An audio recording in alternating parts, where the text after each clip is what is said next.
Well, hi everybody, welcome to Afterburner. I'm Bill Whittle. The NAACP compared the Trayvon Martin shooting to the lynching of Emmett Till in 1955, two young black men on their way to buy some candy being murdered for the crime of being black.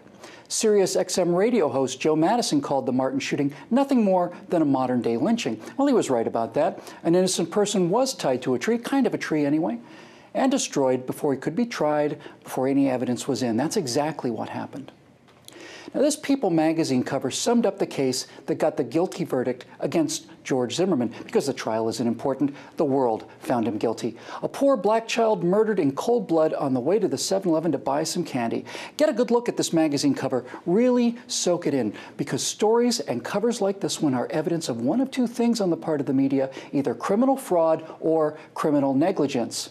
Now, I'm not here to retry this case, but I am here to skim, and I mean skim, the volumes of credible material, often in Trayvon Martin's own words, that every major news organization simply ignored in order to tell this story.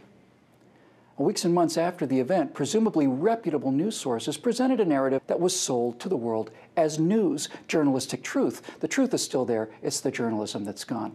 So let's put aside the sentiment for a moment. We'll come back to the sentiment and look at what we know. Daniel Patrick Moynihan once remarked, "You're entitled to your own opinion, but not your own facts." So where to begin?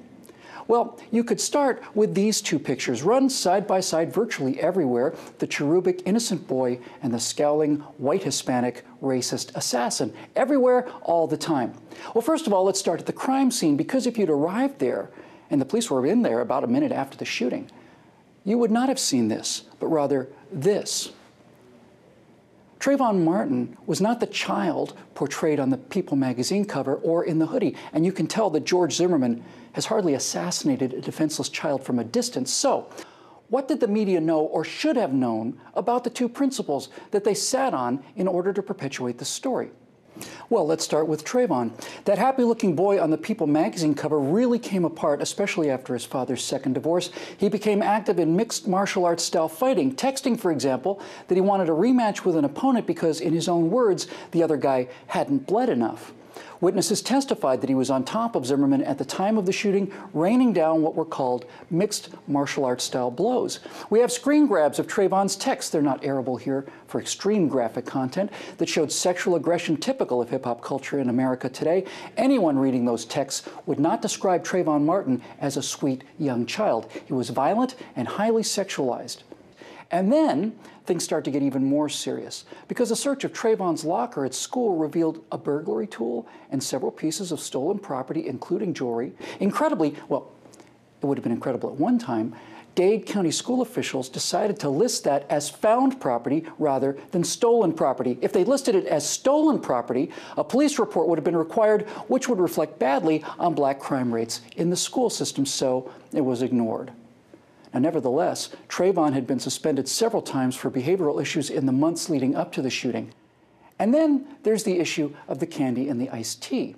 Now, we were told that Trayvon, again, an innocent child, simply went to the store to buy some candy and some iced tea. But it wasn't just any candy, and it wasn't iced tea. It was Skittles candy and a drink called Arizona Watermelon Fruit Juice Cocktail. Here's the can found at the shooting scene. The prosecution continually kept up this deception by referring to this drink as iced tea, and some have speculated that they did so to avoid the racial stereotype of black people and watermelon, but there's a much better explanation.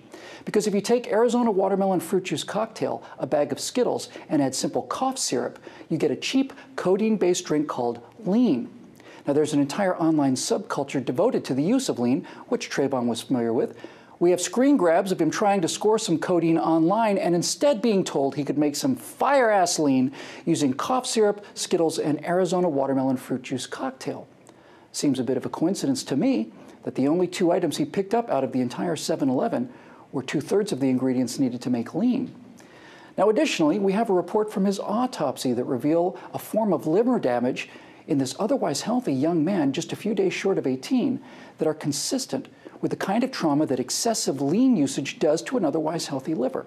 Now, most importantly, the online subculture refers to a number of psychological symptoms associated with the use of lean, the two most prominent being extreme physical aggression and paranoia. And we could do this for hours. So what about Zimmerman, the arch racist who shot an innocent boy in cold blood? Well, he was raised alongside of 2 black children. Black members of his community testified he was the only person of any race or color that came up and introduced himself when they moved into the neighborhood. And when a homeless black man named Sherman Ware was knocked down by the son of a Sanford police officer, George Zimmerman, and only George Zimmerman, was so outraged by this assault that he printed up flyers and continued to do so until the son of the policeman was charged with the assault on the homeless black man. The FBI told Eric Holder's Justice Department civil rights case against Zimmerman would fail because not only was there no evidence that he was a racist, there was a preponderance of evidence that he was not. His was not a white gated community, but a multicultural one, and one in which he seems to have been pretty nearly universally liked and admired.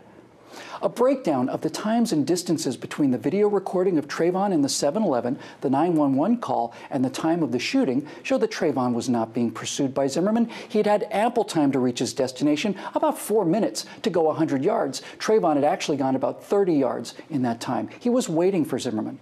Now, maybe the lean had made him paranoid and aggressive. We don't know. That's speculation. But what isn't speculation is that George Zimmerman was lying on the ground calling repeatedly for help. Why would he call for help if he was determined to kill this person? With Trayvon Martin, who was several inches taller, astride him, raining down mixed martial arts blows and telling him he was going to die that night. And when Trayvon started bashing his skull against the cement, Zimmerman thought, pretty reasonably, in my opinion, that if he didn't act, he would indeed die that night. Which is why the police did not charge him and refused to charge him until the President and Attorney General of the United States brought overwhelming political pressure in contradiction of all the evidence for a prosecution.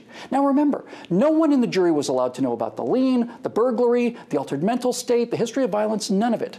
And they acquitted George Zimmerman anyway. Those are the facts. How do we know this? Is it because of the in-depth reporting of the New York Times, the Washington Post, or the Miami Herald? No.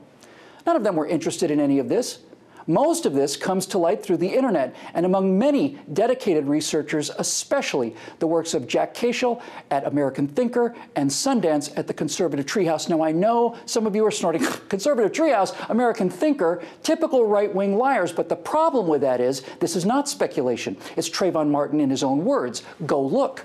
It's screen grabs of his texts. It's his own Facebook posts. It's the actual autopsy report. It's sourced. It's evidence. It's called journalism. There's no journalism in places like the New York Times. These facts were available to anyone. That a few individuals could find them without resources and without pay proves that there's no journalism in places like the New York Times. You know, the definition of tragedy is something terrible that didn't have to happen. Should George Zimmerman have gotten out of his truck that night? I think of all the people in the world saying no, he would be at the top of the list. And if it weren't for the political correctness, Trayvon Martin might have gotten charged with his earlier burglaries.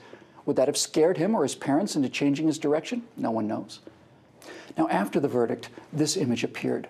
It's meant to connect Trayvon Martin with Martin Luther King. And of all the things in this wretched lynching of George Zimmerman, this is the most disgraceful. Why is there a Martin Luther King Day and not, say, a Jesse Jackson Day or an Al Sharpton Day or a Louis Farrakhan Day?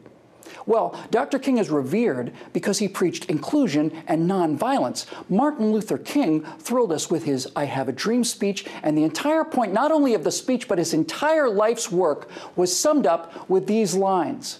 I have a dream that my 4 little children will one day live in a nation where they will be not judged by the color of their skin, but by the content of their character.